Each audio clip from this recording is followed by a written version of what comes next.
Good morning. Good morning. ¿Cómo estás? Muy bien, ¿y tú?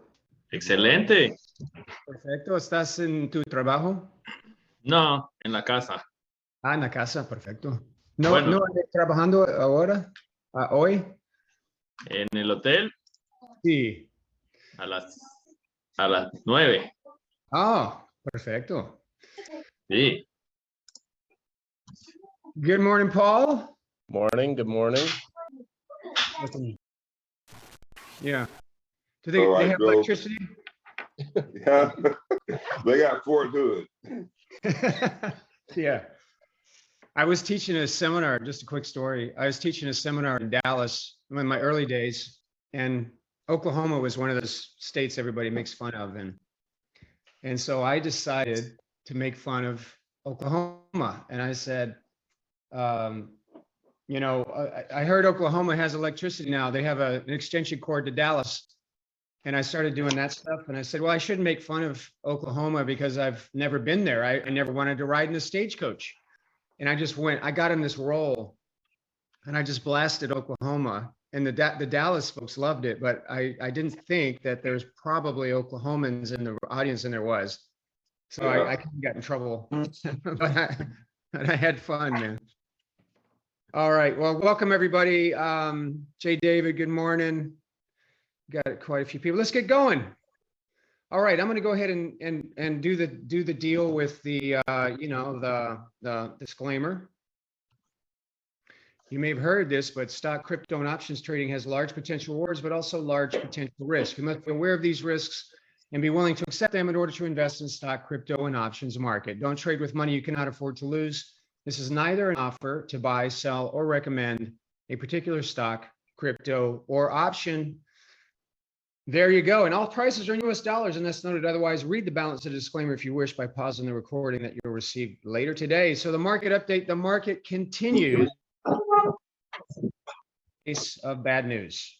And that's what's up. That's what's going on. It just doesn't want to go down. I don't see the news getting any worse than it is. So for the first time in a while, I've kind of relaxed my opinion about what should be happening. And now I'm focusing on what is happening. And that's where we're at. We're going to talk futures this morning because Tom's tools won't be updated until an hour from now. And so these are the future symbols that we're going to take a quick look at. And we have the ETFs. There's also, not on this list, there's also cash settled indices for the S&P 500, Dow, NASDAQ, and Russell 2000. Just so you know, and this will be in, there'll be a Fathom tag for this, Gerardo, gracias. So the S&P 500, you could also look at the SPX. Cash settled index has options, SPX. The Dow Jones would be DJX, the NASDAQ NDX, and of course the Russell 2000 is the RUT. And we have a trade on the RUT, so you know that one already. If you didn't know that, those are the three different places we can get charts, figure out What's the cash settled index mean? It means that if you can't buy shares of it, but when you have but you can put options on it. So for example, if an option expires in the money, let's say you have a short put, we have short calls on the RUT. That's a good example. So we have short calls on the RUT. If you were to let that short call expire, or you were assigned on that, you wouldn't get shares of stock. Your account would be the value would be reflected in dollars. So there is there's no assignment in terms of stock. So it's all cash settled, and it has an advantage, quite frankly, when you're trading these things, because, you know, imagine yourself with a broken wing butterfly on the SPYs, for example, and then you let it expire, and you end up you have to save some short puts, so you end up short shares of the SPYs by letting it expire.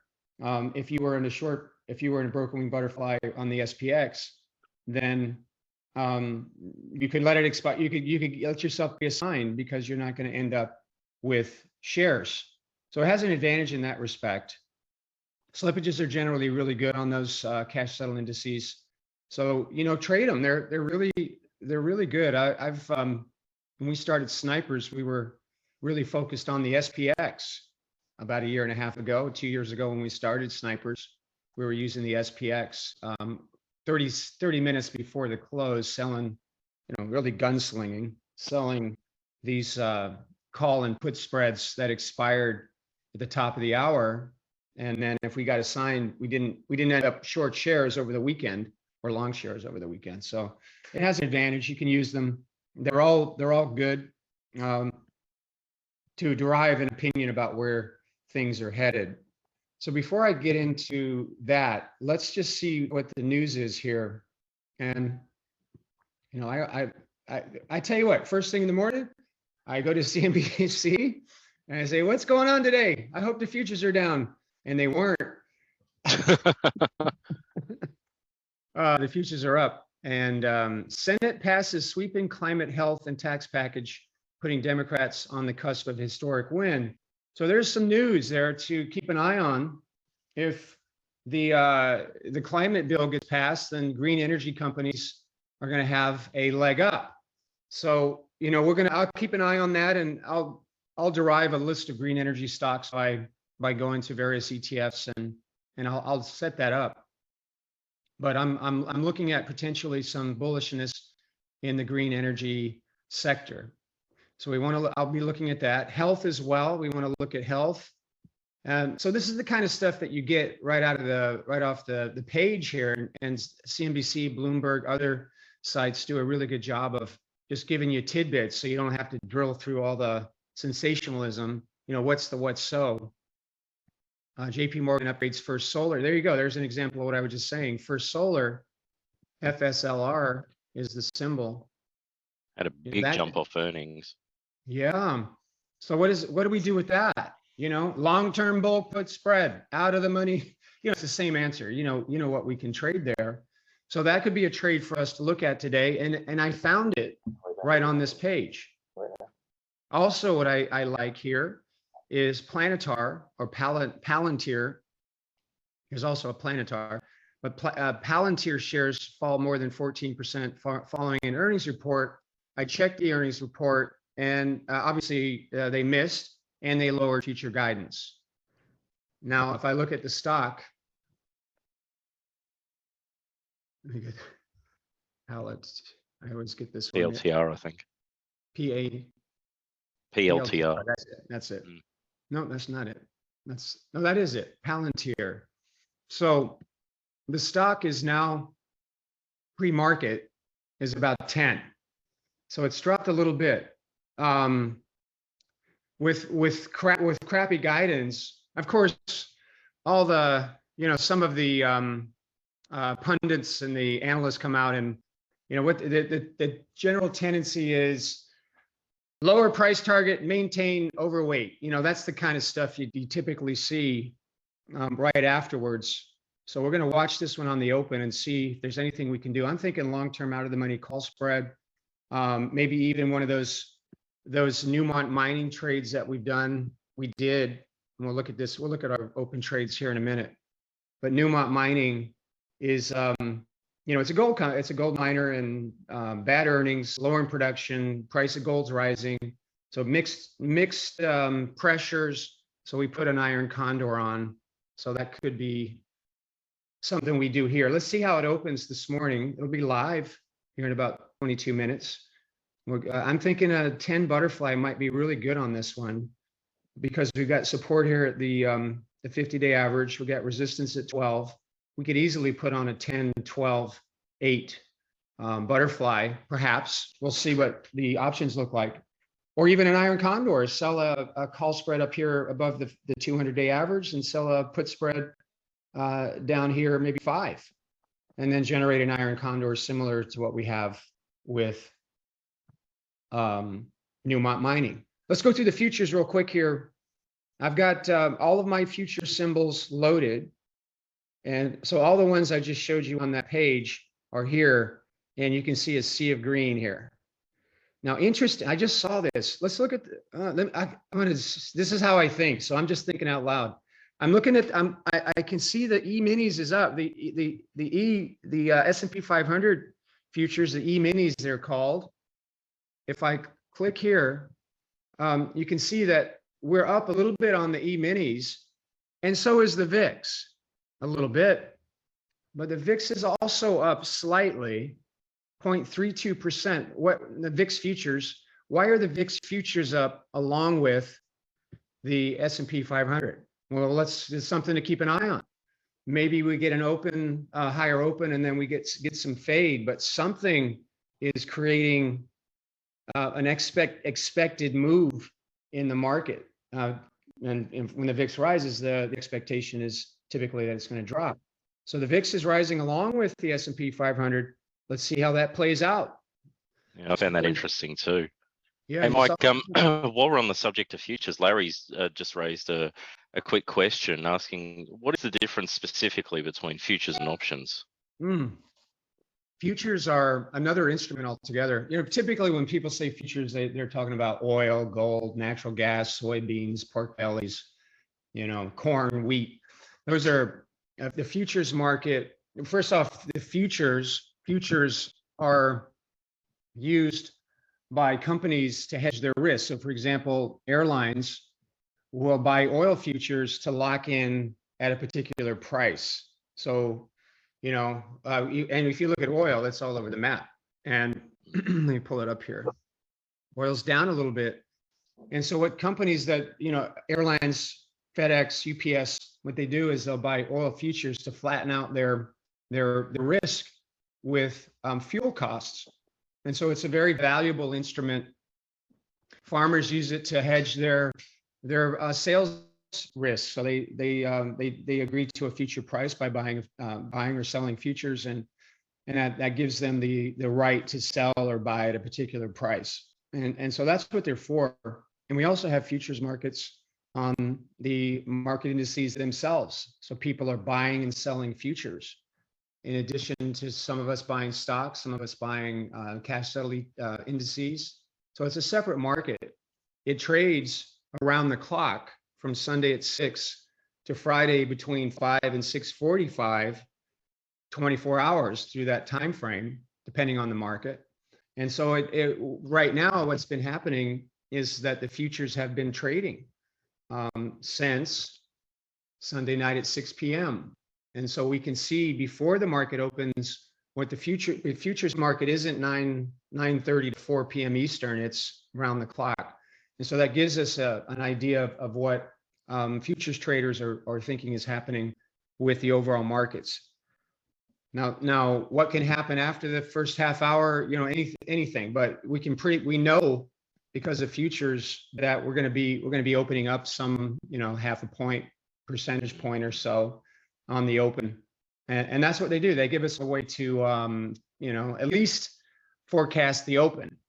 And then if I go to the S&P 500, the SPYs, this morning we'll see a gap up in the SPYs, looks like. So the gaps here are not going to be present in the futures. So if you see here, Larry, gap down, this is because the SPYs open at 9:30, and here 9:30. And if you look at the futures, to that point, you won't see the gaps. There was one here that must have been a Sunday night, but you can see here that there isn't a gap because they trade more, you know, around the clock between Sunday and Friday. So that's what they are, and they're useful. They help us sort of predict the future, at least the first half hour of the day. The charts are quite correlated. Support resistance tends to be at the same place as the SPYs. In terms, you know, different magnitudes of numbers, but you know they're very correlated. And the SPX, cash settled index, same thing.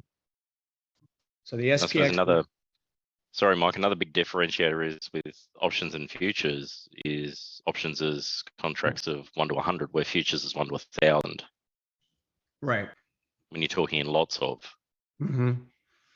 Yeah, I'm not and the futures don't have options. Some of them do, but it's yeah, I don't go long any stocks in my personal account.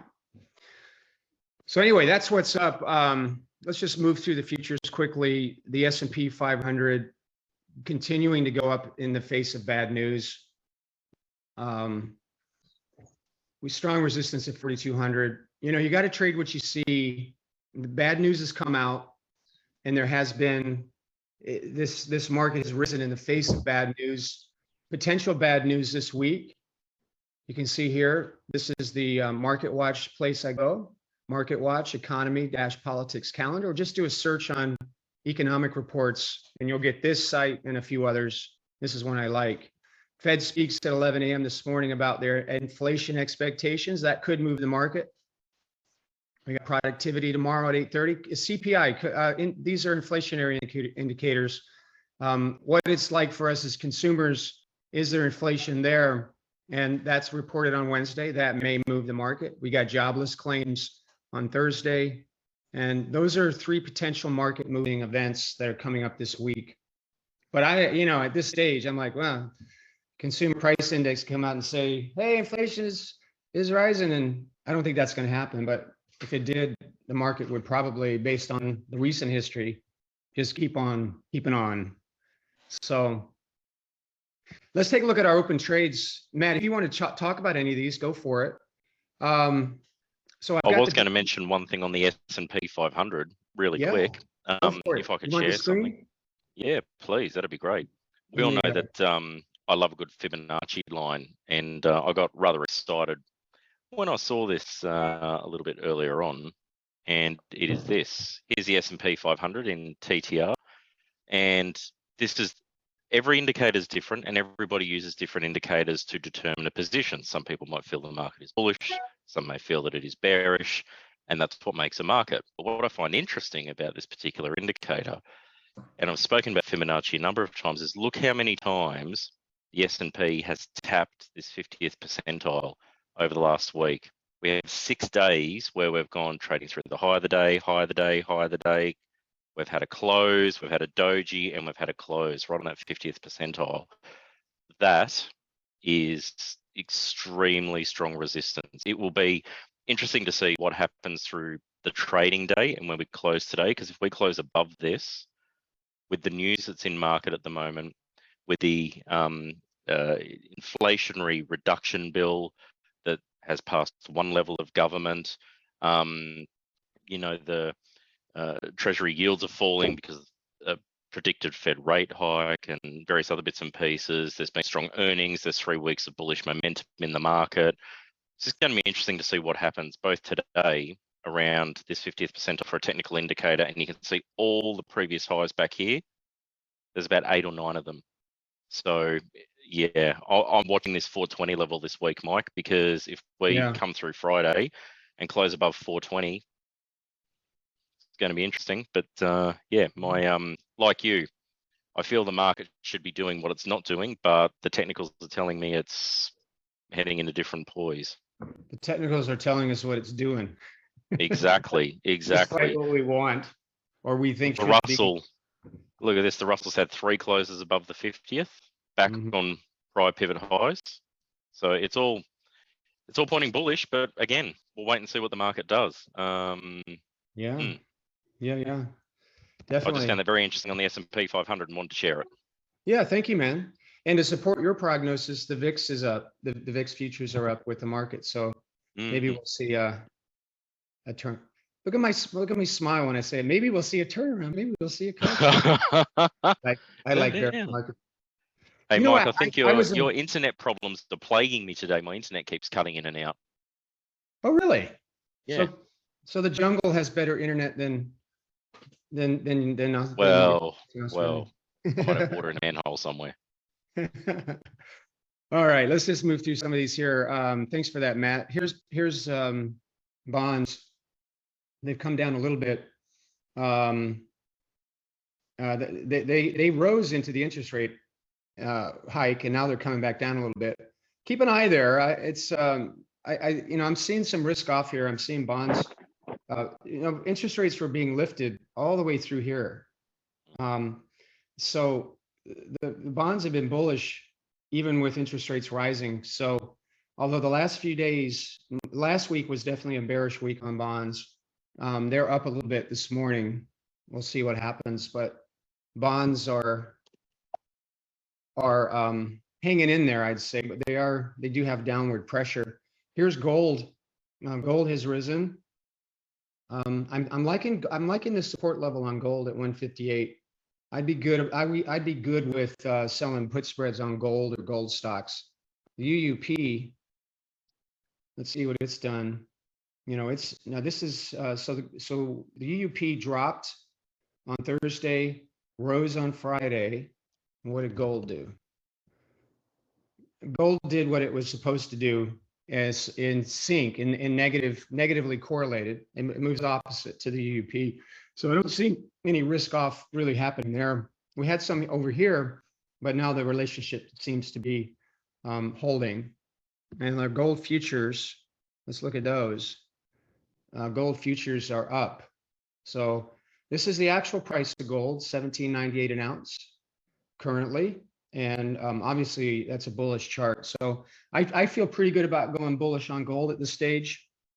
So long-term credit spreads, long-term bull put spreads, perhaps the bullish broken wing butterfly. All right, we got 10 minutes to the open. Let's take a look at our open positions. And when I look at this, my eyes go right here. So we have this rut trade on.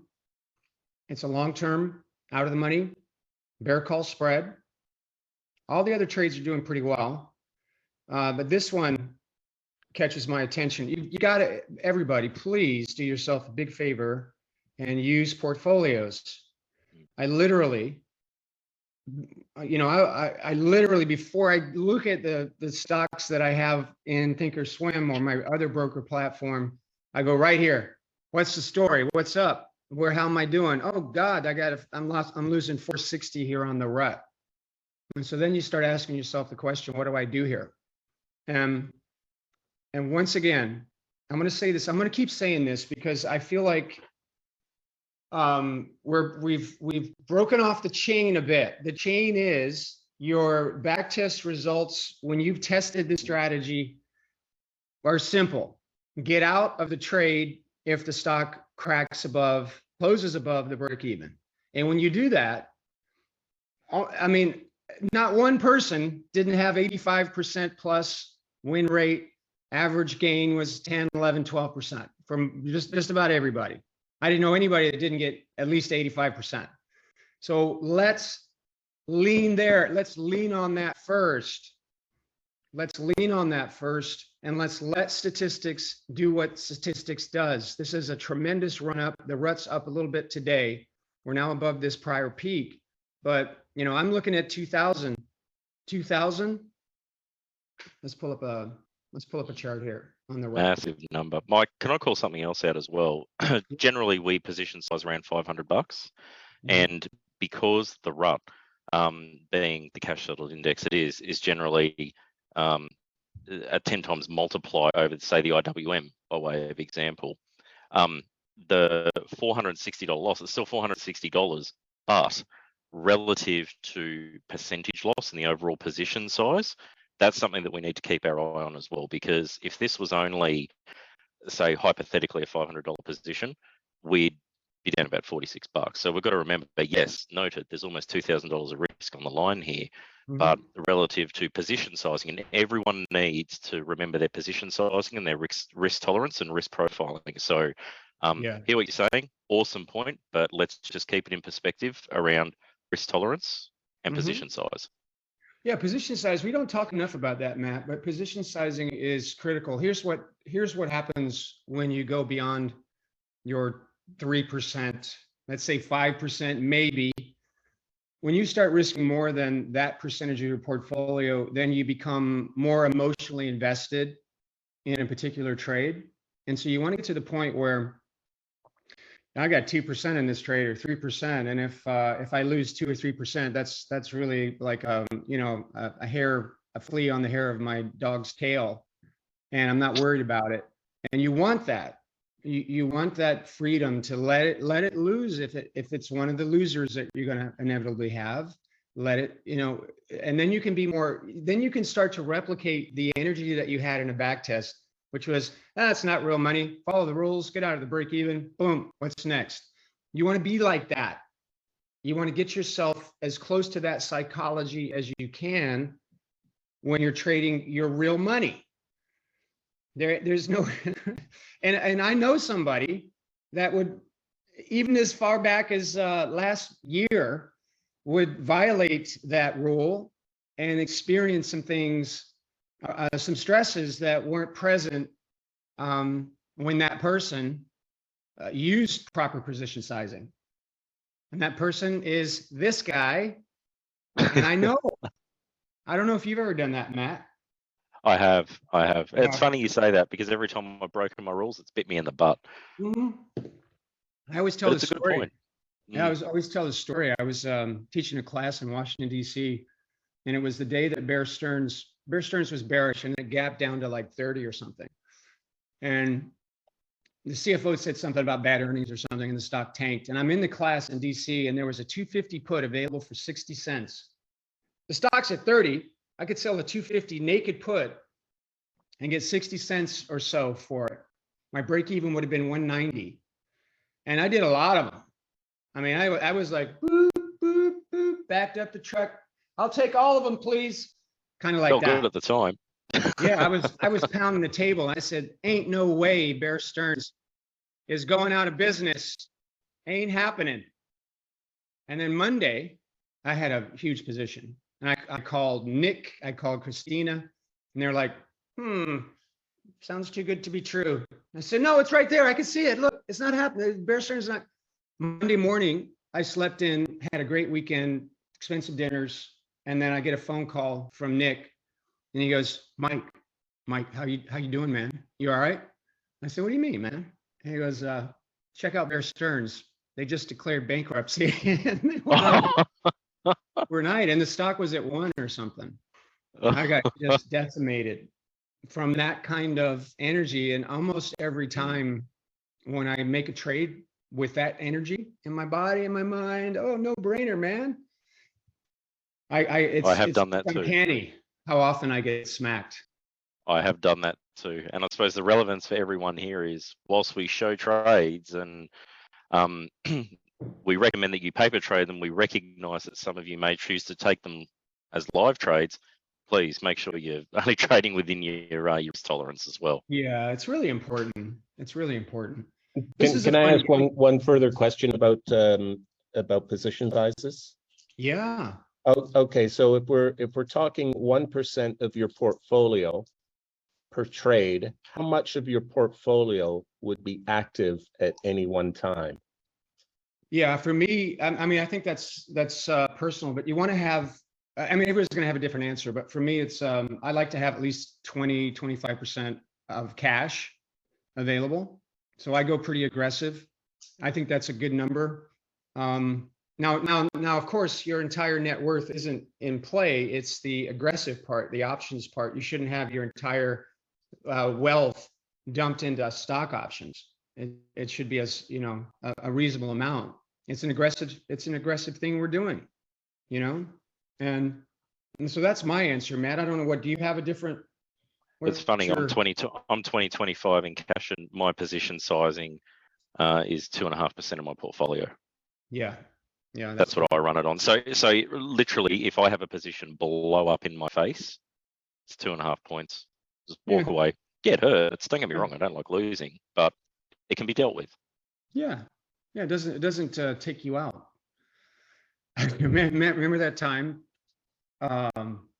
I kind of, when I said a year ago, it was like 2 years ago when I was being really aggressive, and I was, what we would do was, I know this. You remember this, right? We had a handful of people. This is when I started doing this. When COVID was happening, you could literally, here, for example, you could literally, with the stock, 4,800 was strong resistance. You could sell a call spread on the SPX and generate 10-15% in 30 minutes.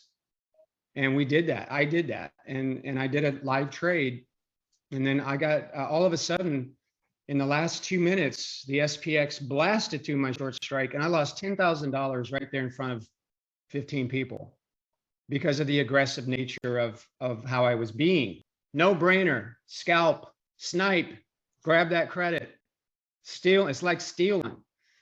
And then all of a sudden it stopped working, and I wasn't position sizing. We refined the system after that, didn't we? We did. Eventually we stopped we doing did paper trade it with your money. it. It was your paper. Yeah. But there was a market condition where the spies, we were doing this, and let me give you a 3-year chart. You know, during this period here. Oh, we can't see your screen, Mike. Oh, sorry. Forgot I wasn't sharing. So during this time here, during COVID, it was really, you know, like printing money. And then of course, well, is that COVID? Well, you don't remember the COVID crash, but during the first initial parts of the COVID crash, it was ideal for that environment. And we were able to really snipe some until it stopped working again. So let's say, I heard the bell, we're off. Let's see what the market's doing real quick. I've got a couple of trades I want to talk about. So we're up above this 4150 levels so far. Let's look at the actual VIX. What's the VIX doing? The VIX is also up. Curiously, the VIX is up. I would say that means, I would expect, maybe it's a guess, but I would guess that the SPX will fade, meaning that it'll start dropping because the VIX is rising. Why would the SPX be up and the VIX up as well? So something's up. Something's a little suspicious there. We'll keep an eye and see what happens. We might keep going up. It's possible. Unless it doesn't.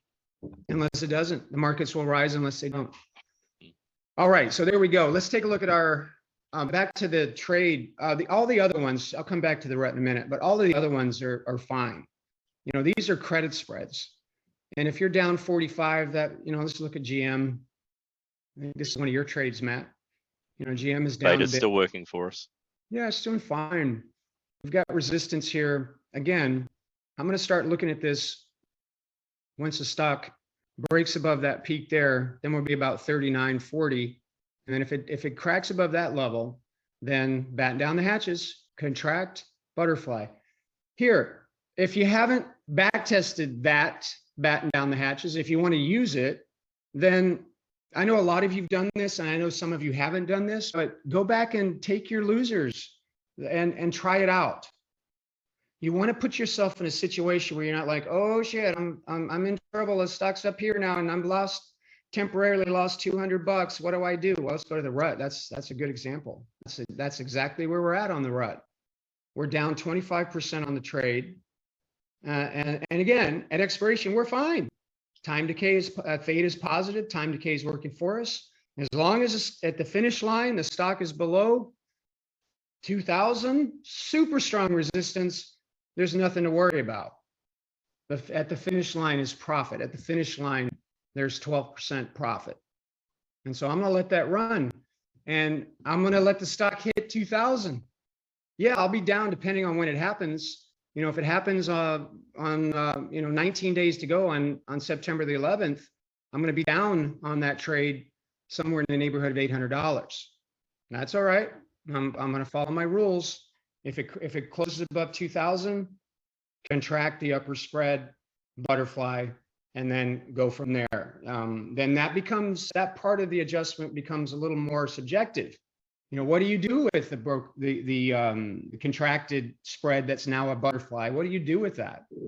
Well, again, you manage it with the Greeks, directional prognosis, up, down, sideways, manage the trade based on that, and then couple it with broken wing butterflies. In fact, right now on this one would be a good time to go out and look for a broken wing butterfly, a bullish one. Searchers. Tom Searchers. So this would be a second trade, a hedge trade that would be used to profit in the event the stock rises, offsetting the loss that you'll experience, the temporary loss at least, that you'll experience in the RUT credit spread. And so you just go through the progression, fewer bullish. I'll even try other indices as well.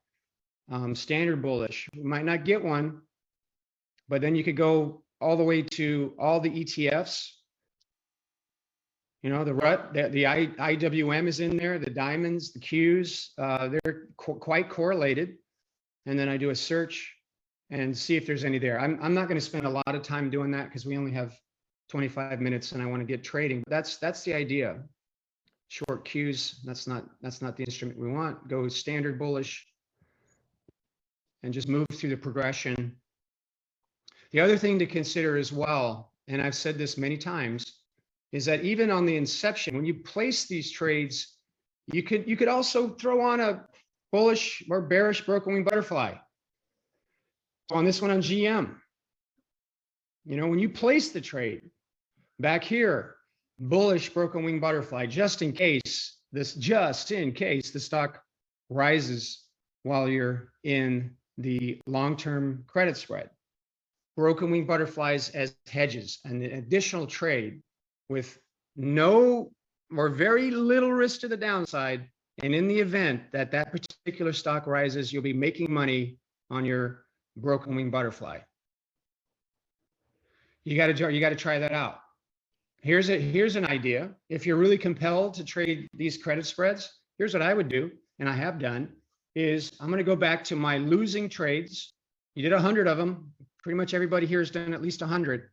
Then go back to your losers and then throw on bullish broken wing butterflies on those on the inception, and then do the batten down the hatches and see how your APL would have improved had you implemented batten down the hatches and broken wing butterflies on inception even.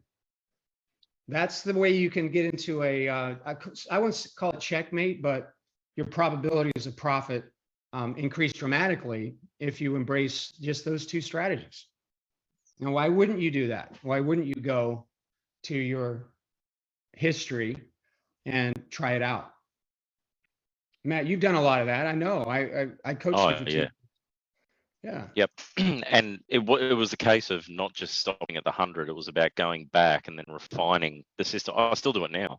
I still look at all sorts of different systems that I trade and, look at how I can improve them. Actually, it was one of Tom's analogies, Mike, that he came up with. And he dropped it on a call once and he said, I consider myself a full-time R&D guy and a part-time trader. Yeah. And that's sort of stuck in the back of my head. Yeah. Because every time I go back and refine a system, or your analogy, Mike, I'm building my cathedral, it's the foundation. You get your system right and trade to the rules. Yeah, most still plays a part. Try and put it aside. Yeah. Do you enjoy back testing? It has its moments. Don't get me wrong. There's time that it becomes laborious, but when you get the results and you see an improvement, then it's worth it, and especially when it translates into live. But then also when you get the results and it's not an improvement, you think, well, thank God I didn't do that with my own money. So yeah, it can be monotonous, but I can assure you of this: had I not done it, I wouldn't be where I am. Yeah. I've coached a guy named Glenn, and what did he do? He his homework was to do 100 back tests, and he came back with 400, 500. His cathedral is he wants to quit his job that he doesn't like. He's an IT like I used to be, and he wants out, and he is like a dog with a bone, man. He's chewing that thing, and he's going after it. And the 3 stonecutters, the one that's pissed, and the other that's reticent, and the other that's building a cathedral. If you're building a cathedral, the actions become of higher quality, and your energy is of higher energy and vibration. And your motivation is amplified, and it makes everything better. The flow starts happening when you operate in that way. All right. Backtesting also builds your confidence too, right? Yeah, for sure, man. It develops your trust in the system. Yeah, and then you're more apt to follow the rules. You're more apt to follow the rules, especially when you lose. Something else it taught me, and I think this is going to be a benefit to everyone. You see what your APL is, and then what I do is I factored in an extra couple of points of degraded profit to allow for having to work the spreads in and out, because we know the historical data in TTR, if using midpoint, it's set, but we all know that getting filled at midpoint the whole time is rare. So It's about keeping your results real. And by factoring in a couple of extra points of degradation, including my commission costs, gave me a good indication of approximately what I was going to expect after having to work my spreads as well. And totally.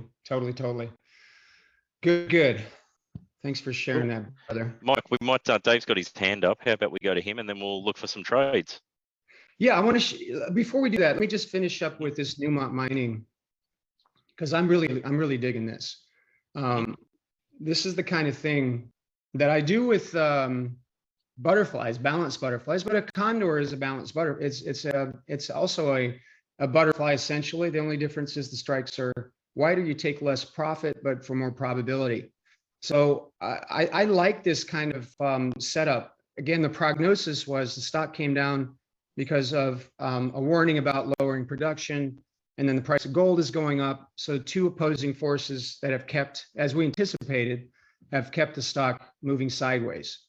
And so this is the kind of thing that I want to look at on Palantir here in just a minute. And you want to start considering this is another way to do these long-term credits. Put one up top, one at the bottom, and we'll talk more Wednesday about how to adjust these and how to use them, because it's really a butterfly, but you adjust them in the same way you could a butterfly, with the additional adjustment opportunity of rolling a winning. Let's say the stock were to rise, then you'd make money on this bullish bullish credit spread down below, and then you buy it back for profit, and then you sell another one higher and get more credit. So it has an advantage over butterflies, broken wing or balanced, in that you have the ability to make more money on the winning credit spread, sell more credit.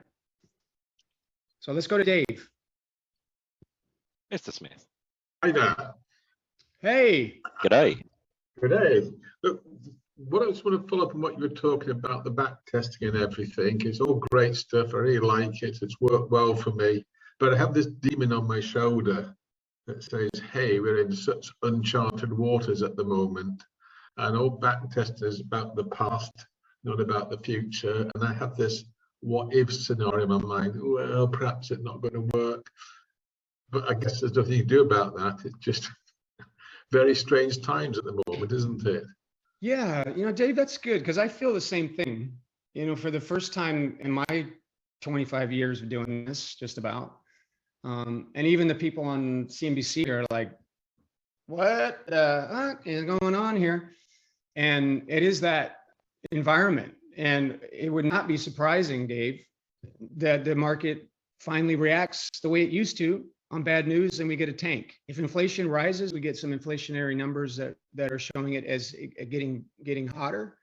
Then we could see, and I would doubt that would happen with interest rates being lifted as much as they have. But again, that's a traditional relationship, Michael, economic relationship. You had me back test the S&P when it was above, drop below the 200 SMA back when the COVID hit. I went back and tested them all. He didn't do as well, but he still made about 50% as compared to the 80%. So he still did well, David. But Oh, right, yeah. But you didn't do the 70-80% you did before the S&P was broke that line. So anyway, he had me go back and test the COVID when everything dropped in February of 2020, whatever it was. And you didn't do as well, but you still made money. Yeah, that's true. And I had a few people do that, Larry. I had Marcus did it as well, and he back tested the entire year 2020 with credit spreads, puts credit spreads, and he by the end of the year he still made money, even though the market crashed, 50% or whatever it was, and he still made money. And so that's back to the originating rules, which were for him in that back test, is to exit if the stock crosses the blue line, the light blue line, the break even, get out, and he still made money. So all of that can be, your confidence, as Matt and I have been saying, will greatly increase. Dave, I get it. I feel the same thing. It's like, man, I don't trust this bullish run. I think we could tank anytime. It's possible. And yet, as Larry points out, even when COVID happened, which was out of the blue, and the markets crashed, this system still generated profits. Thanks for being transparent and vulnerable there, Dave. I love that. All right. Let me let Dr. Johnny's come back in. All right. So remember I was just talking, let me get my screen share going here. So right out of CNBC, I'm like, Palantir shares fall more than 14% following earnings report. I'm like, let's go get some. And let's look at Palantir, PLTR. Yeah, let's take a look here. All right, it's come down pretty hard. It's now right at 10. It's currently at the low of the day. I'm going to check to see, let's go find our analyst maintain. That's, yeah, we're going to see them. We'll see them most likely. As I said, you'll see analysts come out and say, or they might say dump it, you know, but they'll probably come out. What's typical is they come out and say Palantir price target lowered from 16 to 12, maintains buy rating or something like that. That's what tends to happen. But this is some bad news. They lowered their future expectations.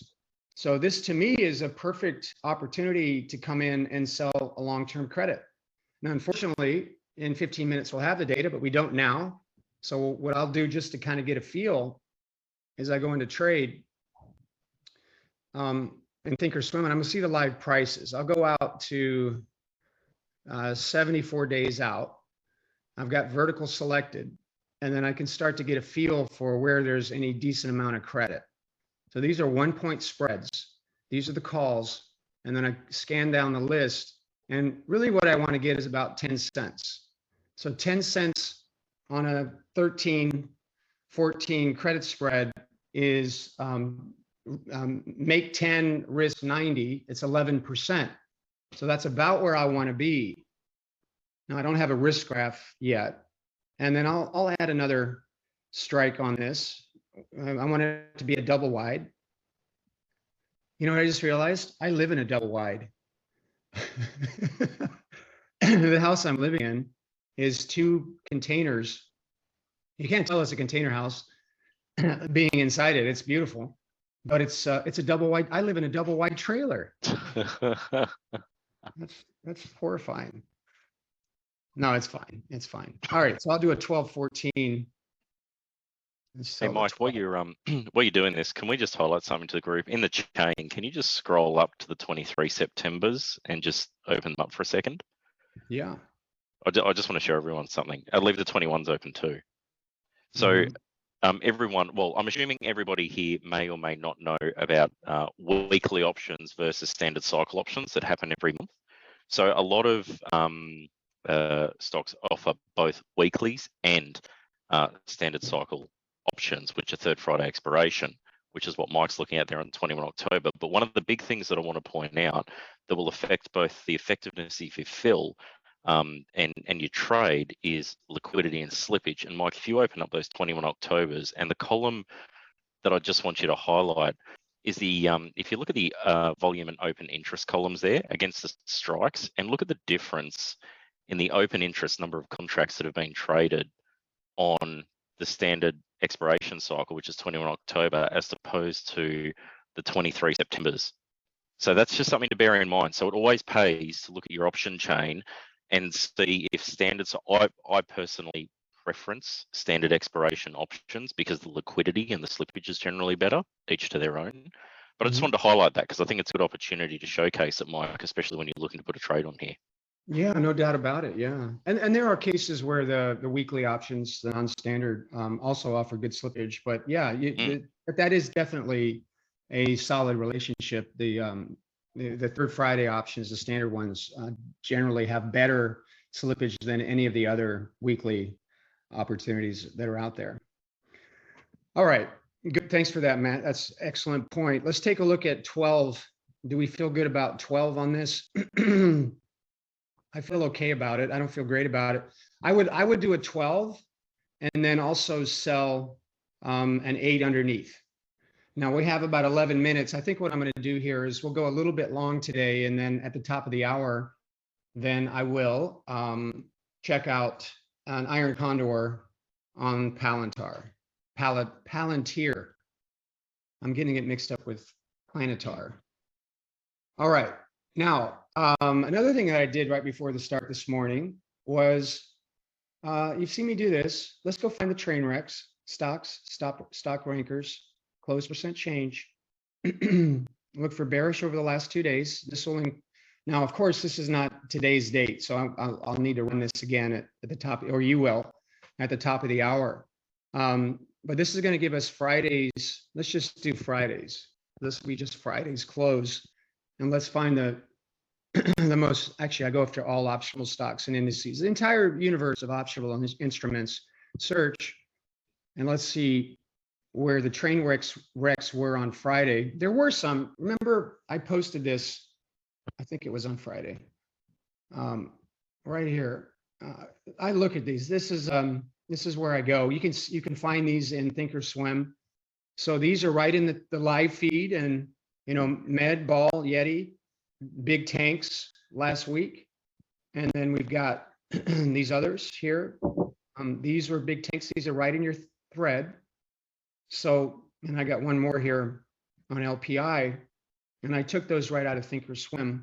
But you can also run this report here, which I just did. And you can see all the Friday train wrecks, and space is in here, which is interesting. Virgin Galactic. Yeah, that's a nice one as well. So SPCE right out of the scanner. And then what you do is, let's see, let's find 10% or higher. Let's take the top 50 or so. So 50 would be this one all the way up. So 9.5%. Those are big drops. I could even do, what was that, 50? Let's just do 100. Let's take the top 100 of these train wrecks, replace them into my stock list. And then from there, you go to searchers. You can go to single strategy or hedge fund, doesn't matter, the same scan, call credit, and then go after, let's hide that, and then go after long-term call credit spreads. Select my stock list, and then search. And let's see if there's anything on the list. Twilio was one I was looking at earlier. I'll come back to that one. This one I'm not so excited about. The stock is setting highs, recent highs. I don't know how long that goes back, but Twilio, look at that. Strong support at 80. And if you go into, so here's rationale. Stock tanks. What's the news? Let's find out. Twilio, well, guess what? It's earnings. What's it doing today? Zoom in a little bit. Okay, so on Friday it dumped, and then of course we get those upgrades. Well, I'd say price adjustments. Here you go. Goldman Sachs adjusts Twilio's. See, this is it every time. Hey, we're dropping the price target, but we're going to reiterate our buy rating. Why would they do that? Maybe they have a vested interest. Who knows? Who knows? A little conspiracy theory there, but so now Twilio has breached the high here. Bad news still remains.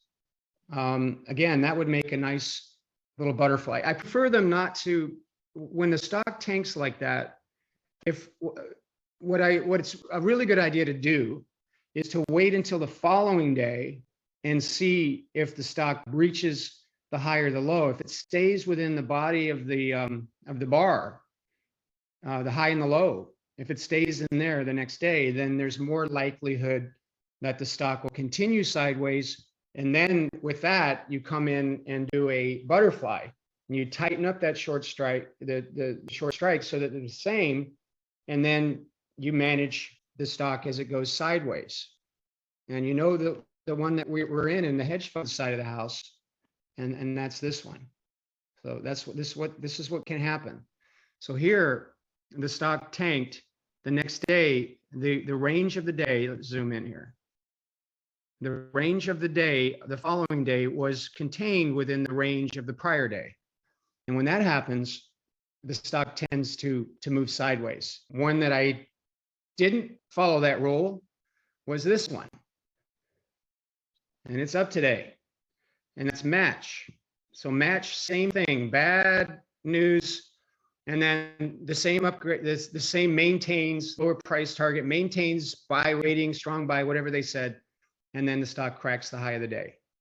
So it behooves us to wait a day if we want to go sideways with a butterfly, to wait to make sure that the stock trades within the range of the gap day. And that didn't happen on match. Now on match, I'll talk about tomorrow. On match, I have I did it myself. It's not an official trade for our group, but I have I've adjusted the butterfly and I have a bullish broken wing butterfly. So I'm not going to, I might lose a little bit, but I'm not going to lose much on this one, even though the stock did that. But I violated my rule. I even said it to Clayton. I said we should wait another day, but let's go for it. Boom, boom, boom. I violated my rules. Even Mikey sometimes does. You know what I mean, Matt? I do. It's like what I said before. Every time I go and break mine, bites me in the butt. Mm-hmm. You think I'd know better? Yeah, you think I know better too. I mean, but sometimes I get a little gambly. Yeah, and Paul says buy mine again. Let's see, we got any? See, we got any comments here? I'm going to go after this Palantir here thing in a minute. Oh, let me finish what I was just doing. And so Twilio today, I forgot what it's doing. Twilio today has now cracked above. All right, so there's an example of waiting. This is no longer. Let me go into Tom's tools so you can see it better. We can see it. Well, we can't see the current activity in Tom's tools. Let me go to a year chart here. That should help us. Not that much. So Twilio is now looks like it might fill the gap based on the news. So this one is a little bit less bearish. I'd say obviously I think more sideways from here. I wouldn't do much with this right now. I think I'll just let this one go. But that was one I was looking at this morning. And then this one, earnings is in 4 days. So again, we don't even want to touch it. But that's the process. You can go into Thinkorswim if you have it. I know everybody doesn't have it, but some do. And you can go into lovers and losers, look for downgrades. I'm doing it live now. And you can see sort by percentage move. And this one, so there's none that are good today. And then I'll go, all right, well, let's check out top 10 losses. And Retta, right on the top of the list. Boom. Why? Earnings, of course. Let's see. Loss widens, revenues drops, share falls. I want to see some lowered guidance.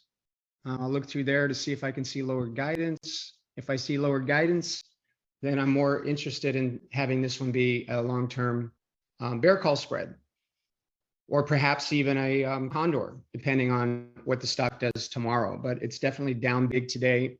Bad earnings. Let's see if there's any. Yeah, it takes a little while to go through here, but what you want to do is go through and preferably see lowered future guidance. Crappy earnings, they're going to be bad next quarter too. Why would the stock rise in that environment? Well, if Goldman Sachs comes out and says, lower price target, maintain strong buy, that could happen. So I would give this a day. But even with that, I would feel comfortable selling maybe a 40 call spread on Retta if the slippage is good. I don't have the data just yet. 2 more minutes, we'll have data. So let's see. Slippage seems to be really wide on this one. Yeah, the slippage is gargantuan. 550 by 850, so that's a no-go. Slippage may narrow by an hour or so into the market. We may see less slippage, but I doubt it's going to get to 10%. That's a massive slippage number there. What else do we have here? Let's go to Cure, Unicure, slippage, too crappy. That's too wide. So I'm not going to, you're going to see a lot of those in this list, in these lists. Top 10 losses, New York Stock Exchange. HKD has no options. Again, this is not Thinkorswim, doesn't require stocks to have options. Okay, here's one on Tyson Foods. Ooh. Long-term bear call spread. Bad news, earnings, stock tanks. Let's see what the earnings were. Shares slip on Q3 bottom line miss. Cattle costs increased about 480 million in third quarter. That's a lot of cows, man. Isn't that a lot of cows? It's a lot of cows. For those of you that are using interactive brokers, the watch list you can use is called US Movers. It actually highlights all of the bearish and all the bullish ones in one big list. Oh, that's cool. Are you able to show that, buddy? Yeah, sure. Hang on. I'll let you share. There you go. That's it there. So wow. This is all of the ones trading in the US. So this is all your negative. Whoops. So these are all going bearish for the day, and these are all going bullish. And you can sort by percentage change on the day relative to stock price. And then so BBBY is bullish. Yep. Let me check that stock chart out. Bed Bath and Beyond. Yeah. Now it gapped up today. Let me grab the screen here, Matt. Yeah, sure. Buddy. We like those things. Look, the stock has gapped up. It's not earnings. Earnings is in the rearview mirror. So I'm very curious what would have the stock gap up like that. It was talked on CNBC this morning about the meme traders getting hold of it, manipulating it. Stay away. Yeah, there you go. Short squeeze mentioned. So it's a short squeeze play. And so the way the Reddit community, it's really a bunch of I think it's predominantly millennials, and they want to stick it to the man. So you can actually find the short interest stocks. There's a website called I think it's shortinterest.com. What they're doing is they're creating a short squeeze. I think it's short interest. I can't remember. Short squeeze. So here you can get a list of stocks, and if you enter BBBY, you'll see that, and this is what they're doing. They're going and finding the short squeeze interest or the short interest, and what they do is they get a bunch of retailers come in and buy the stock, propping it up like just happened. And then what that does to the institutions is that they get hammered. And the idea is to basically put them out of business is kind of the underlying theme of the whole process. So it's unusual. It's difficult to predict. It's like musical chairs. They keep buying it, and then at some stage, if they're not successful in forcing the short interest people out of institutions out of their short positions because they have to buy to cover their risk, then the thing can tank. So it's extremely volatile. You could see another wave of buying, and then you could see Bed Bath and Beyond up here at 22 or 20 or 30 in a heartbeat. So it becomes a little bit extra risky for sure. Okay, let's now go back after Palantir, and let's see what's there. All right, I'm just going to do a long-term out of the money call credit spread search. Let's see if there's anything there we like. Oh, no, I don't have the right data here. Sorry, I forgot to hit the latest button here. See there, 10:01 is a timestamp. So that's the latest data. Hit search. See what it comes up with. Selling at 12, which is where I'd be okay with selling. Here's one at 11. It's still too close. So let's grab it. Yeah, it's a little close for me. Yeah, I'd rather get a little further away. I'm going to wait a day. I don't know because what I want to do is lift up this short call, and then if the stock goes sideways, maybe breaches the high of the day, then come in and maybe sell an 8 call spread. So it would look something like this, but I'm going to wait and see what happens tomorrow. So we might sell a 13 call, buy a 15 call, and then down here we want to sell the 8 put. I just want to let you get a look at what it looks like here. So we sell the 8 put. Expiration, once again, is October 21st.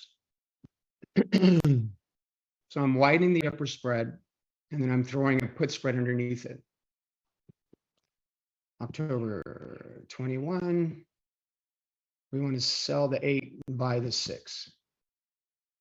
So it would look like this. And now you have a 27% potential return on investment.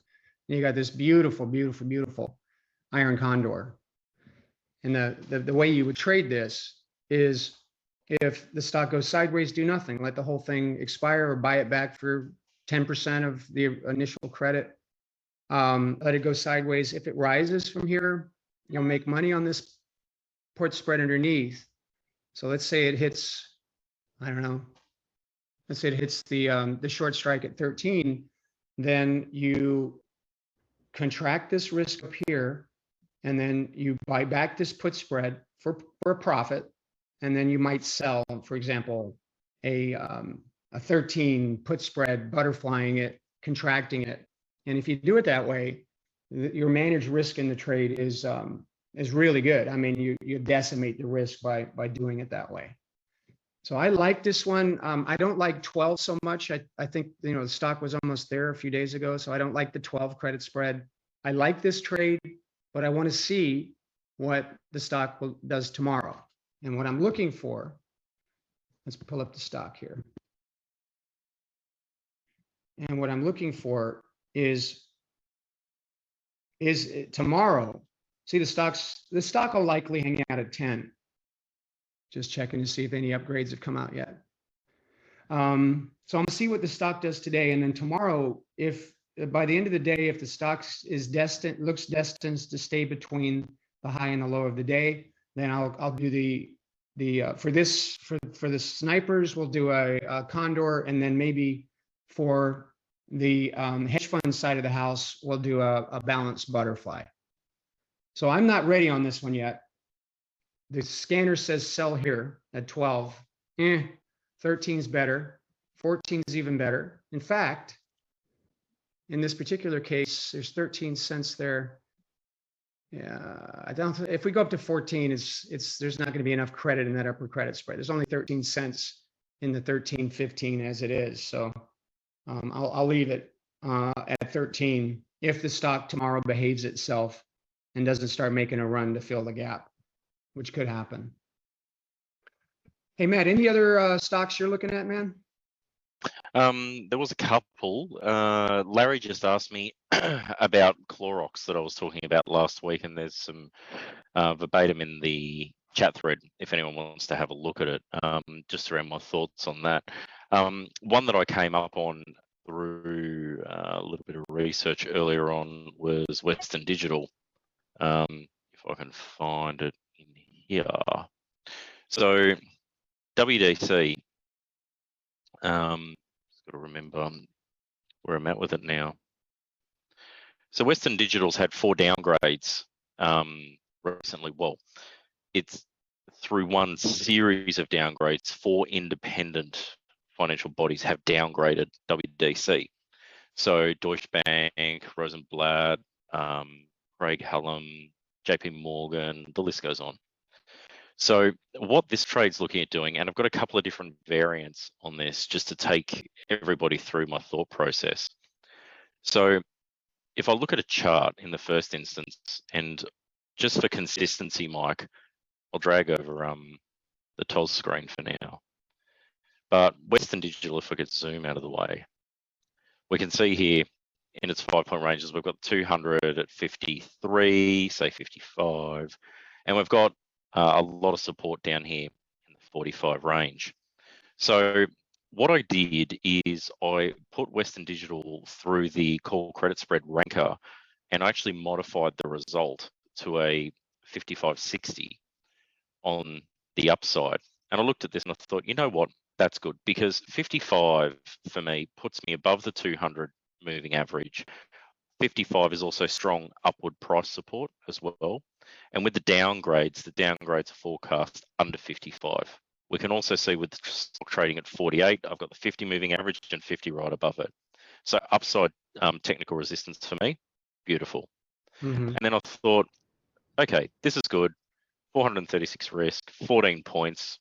That's not a bad trade. I'll take that. 77% probability. Can we do better? So then I had a little bit of a fiddle and I came up with this. I ended up turning it into an iron condor. So by simply adding the put spread down below at 35.30. So where does that put me? All the way down here. 35, which is under its current channel of 45. 40 is a big round number in multiples of 10 as downward price support. All the way down here at 35 past prior pivot lows. So shorting at 35, long at 30, and look, I'm now at 21% at $411 risk. And my probability has only dropped a little bit from 77 to 70. So that was what I had constructed on Western Digital a little bit earlier on as an iron condor. Yeah. The stock has actually breached the high of Friday this morning, which to me, and then the other thing that I'll point out, I don't know if I heard you say it, but the 55 short call is above the 200-day average as well. Yeah, correct. I like this trade, man. I like it. You could even lift up the upper call spread to 57. By the way, there's a 57.50 call available, just so everybody knows. Yes. It's a double wide. Yeah, sorry, thank you. I should have highlighted that. I actually opened these spreads up because they're 250 spreads. Yeah. So I would consider on this one, Matt, selling the 57.50 call. Let's do it. Let's get, I like this trade. Are you prepared to take a fill on it? Yeah. Let's go after it. 57.50. Hang on a sec. Just let me check something. October 21. I think up to 60, they move into 5-point strikes. Oh no, there's still 250 strikes. Fantastic.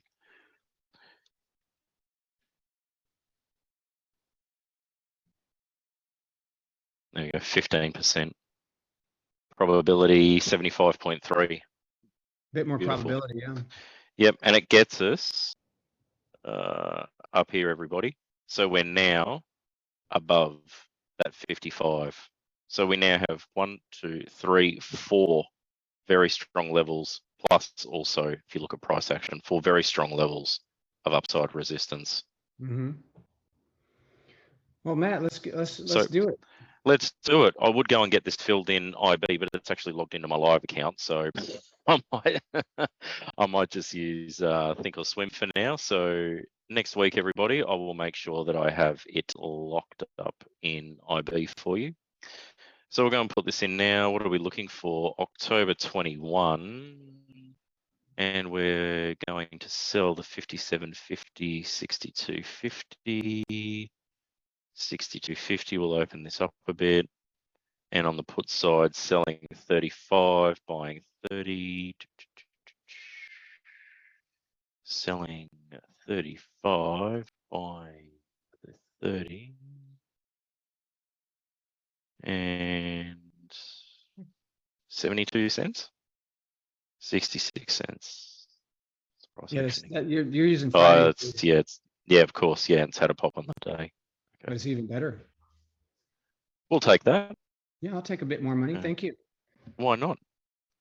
73 cents. Let's see how we go. 21 October, 62.50, 57.50, 57.50, 62.50, short, long. short, long, short 35.30, 35.30, done. Now I'm just waiting for that famous sound that we all like. 73. I would even take 70 on this one. Yeah, we'll work it Yeah. down a little bit. Get that extra. We'll work it. Exactly. Well, you know what? Help pay for commissions and taxes. Yeah, Won't it it? does, It's the cost yeah. of doing business. Well, I do it just because it's fun. see what the market maker is going to give you. Have you told everyone about your cancel replace trick yet?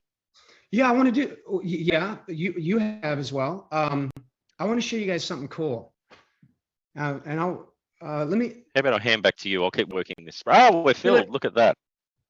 70 cents. All right. Can you? Would you please update the risk graph and post it on the live feed for everybody? I sure will. I'll do that, and it's back over to you, mate. Let me show you something that's really cool. You know how? Yeah. Has anybody ever noticed when you place an order at mid price? Let's say it's a credit spread. You place an order for mid price, and then as soon as you do it, the mid price increases a little bit. Anybody ever notice that? Yes. I have. It happens. All right, now check this out. Let's say I'm just going to do a Western Digital. Let's just say I want to sell, just for the sake of this discussion. Let's say I want to. What was the short strike, Matt? 57.50. Short 57.50 call, long 62.50. Okay. And then and on the put the iron side, condor. What's that? do you want the? Are you going to do the iron condor? Yeah, why not? Yeah, that sounds good. Okay, short 35, long 30. Okay. All right. So it's showing mid price of 74 cents. Is the minute you place 74 cents, what often happens is that the mid price increases sometimes. Check this out. So given that behavior, that the mid price is being adjusted based on orders, here's what you can do. So let's say I want 73 cents. Matt just showed you couldn't get it. So you can do what's called an OCO, one cancels other. And then what you do is duplicate it and then set your mid price over here at 80. All right, so you want 74 cents, but you're going to throw in an order for 80, and then you're going to work this this mechanism, and it doesn't always work, but I did it on Friday and it worked. And what this does is it gives you a better chance of getting filled at mid price. And the way the OCO works, you want 75 cents, but you're prepared to take 80. And if either fills, then the other's canceled. So you're not going to get filled twice. And so what this can do, not always, but does enough to make it worth it, is you hit confirm and send now. And then you have a better shot of getting filled. Let's go to activity and positions here. So here's my OCO. I've got one at 80, one at 75. And then you let that sit there. Sometimes it fills right away. Depends on the stock, the instrument, the slippage, the volume, the open interest, all that stuff impacts the whether this works or not. But it certainly doesn't hurt, and it does help sometimes. So check I like this as well. It's almost like forcing the system into filling you at a mid price that they're not going to give you otherwise. I did it on Friday and it worked. Nice. So there you go. Hey, Mike, we've got a question from Dave. I'm happy to demonstrate, or if you want to, because you're already screen sharing. Can you demonstrate how to link the news feed that self-populates when you pull up a chart in Thinkorswim? Yeah, you go. You can do it. I'll let you do it. Okay, sure, no worries. Share this. So, Dave, what you need to do, mate, is when you're in Thinkorswim, see if I come over to the side here, you see this little next to the gear, there's a number. These are all your linking tags. So wherever you are in the platform, whatever's actually linked, as you can see here, this one, and it doesn't matter what screen you're on, it will pull the data relevant to that ticker. So by way of example, if I break this for a second, If I make this a 2 and that's a 1 and I type in Tesla, the news feed won't work. But as soon as I link these two tags together, the 1 and the 1, if I was to type in Tesla, the tags work, and it'll pull the feed off both tickers. So it doesn't matter what the widget is, or where the chart is, or what you're using. If you have all those tags linked up, that'll happen for you. In IB, I just need to make sure I don't put up my private data, but let me show you this. This is just an option chain. In IB, it works with these little chains here. So for those of you that are on IB, same premise applies. So if you look at the colors of the chain, that's what's going to link your data through IBKR Pro. Wherever you link these colors through the platform, the same thing will happen, like what I just demonstrated on Think or Swim. So hope that answers your question for you. Terrific, Yeah, thanks. Good You're stuff. welcome. All right, everybody. Thank you, thank you, thank you. Keep an eye on Planetar, maybe Twilio, and we'll do some butterflies on maybe those stocks tomorrow as well. So great call, everybody. Thanks for joining. Any last questions, comments, anything anybody needs support with? Go ahead and speak up. Otherwise, we'll wrap for today. It's a great morning. Thanks, Mike. Thanks, Thanks, Mike. everybody. Have a great day. Thanks, See you everybody. tomorrow. Have a good one. Thanks, man. Good night, James. Bye. Good night. Good night, Australians. See ya.